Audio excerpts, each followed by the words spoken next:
Pokok pembahasan kita kali ini adalah hubungan antara data warehouse dan decision support, model data multidimensi, online analytical processing atau OLAP, arsitektur data warehouse, dan implementasi data warehouse. Tujuan pembelajaran kita nanti pada akhirnya kita bisa memahami hubungan antara data warehouse dan decision support, dapat mendesain model data multidimensi, memahami online analytical processing, memahami arsitektur dan implementasi data.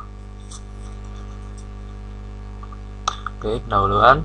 Data warehouse adalah suatu database penunjang keputusan yang dikelola secara terpisah dari database operasional perusahaan dan merupakan penunjang pemrosesan informasi dengan menyediakan suatu platform yang kokoh untuk analisa data yang mengandung histori dan yang terkonsolidasi.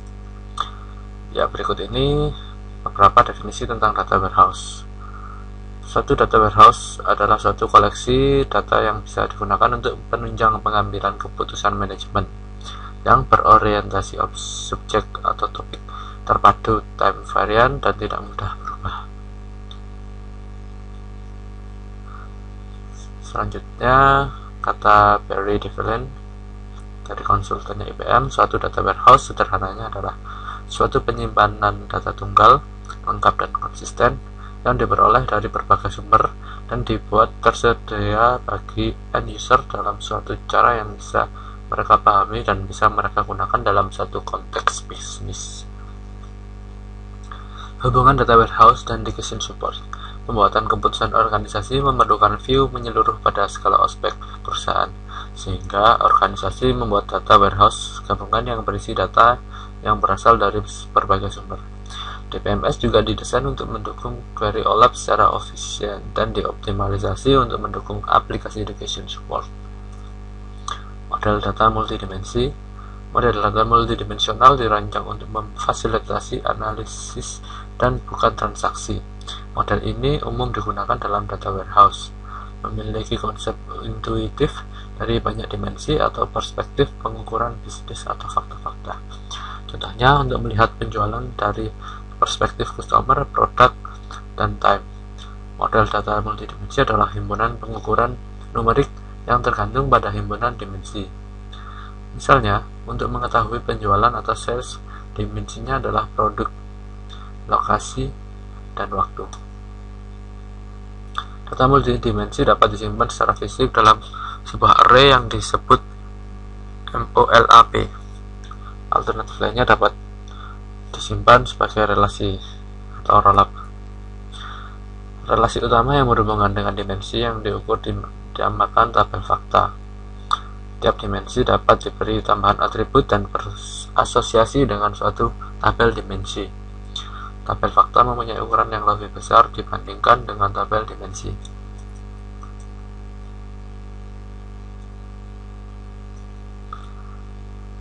Selanjutnya, online analytical processing atau OLAP.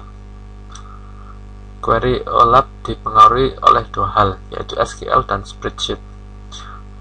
Operasi yang umum di dalam query OLAP adalah melakukan agregasi pada satu atau lebih dimensi.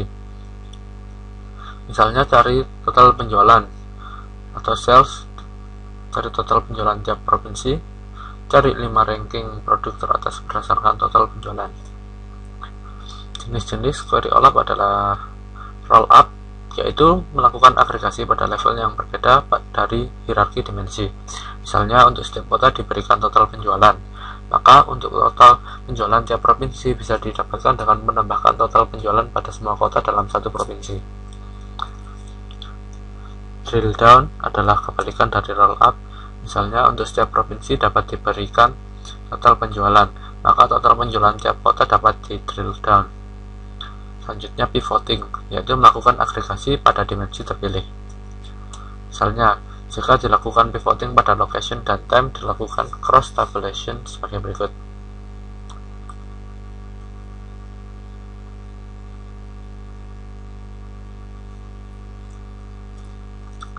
Cross tabulation tersebut merupakan kumpulan dari query SQL berikut.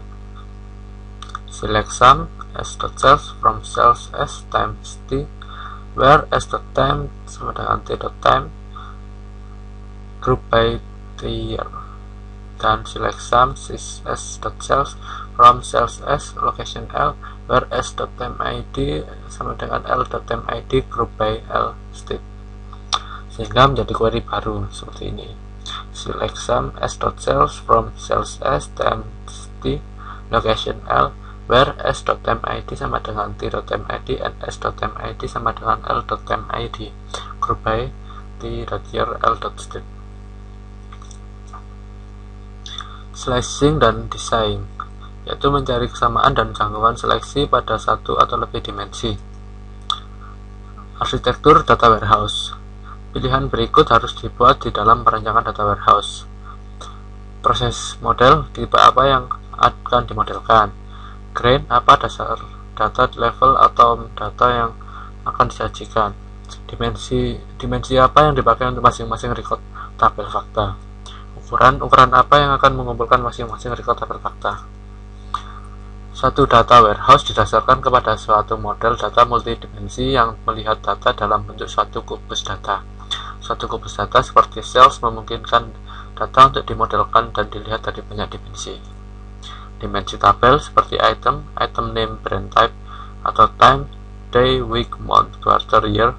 Tabel fakta memuat ukuran seperti dollar, sold, dan kunci untuk setiap dimensi tabel terkait. Ini adalah arsitektur dari data warehouse.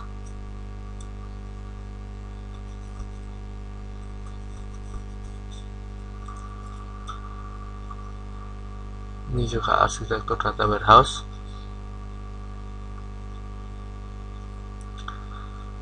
Implementasi data warehouse. Data warehouse diorganisasikan berdasarkan kegunaan di sekitar subjek, bukan aplikasi. Misal, customer, product, sales. Perhatian dipusatkan pada permodelan dan analisa data untuk pembuatan keputusan, bukan untuk operasi harian atau pemrosesan transaksi. View sederhana dan ringkas di sekitar subjek pembicaraan disediakan dengan cara pemisahan data-data yang tidak berkaitan dengan proses penunjang keputusan. Implementasi data warehouse. Data warehouse dibangun dengan memadukan banyak sumber data yang heterogen, misalnya database relasional, flat file, catatan transaksi online. Teknik pembersihan dan integrasi data juga diterapkan dalam data warehouse. Dikarenakan data berasal dari sumber yang berbeda-beda, maka harus dapat dijamin konsistensi penamaan, penyandian struktur, ukuran atribut, dan sebagainya dari antara sumber-sumber data yang berbeda, misal tarif hotel, mata uang, pajak, breakfast cover, dan sebagainya. Ketika data dipindahkan ke warehouse, data ini telah harus terkonversi. Oke, selesai sampai di sini untuk pertemuan tentang data warehouse. Terima kasih.